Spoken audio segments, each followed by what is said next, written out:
I, Rebecca Miano, being appointed a Cabinet Secretary of Kenya, do swear that I will at all times be faithful to the Republic of Kenya, that I will obey, respect, and uphold this Constitution of Kenya and all other laws of the Republic, that I will well and truly serve the people and the Republic of Kenya in the office of Cabinet Secretary, that I undertake to hold my office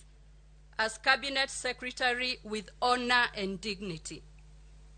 that I will be a true and faithful counselor to the President for the good management of the public affairs of the Republic of Kenya, that I will not divulge directly or indirectly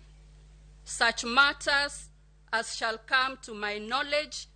in the discharge of my duties and committed to my secrecy, except as may be required for the due discharge of my duties as Cabinet Secretary,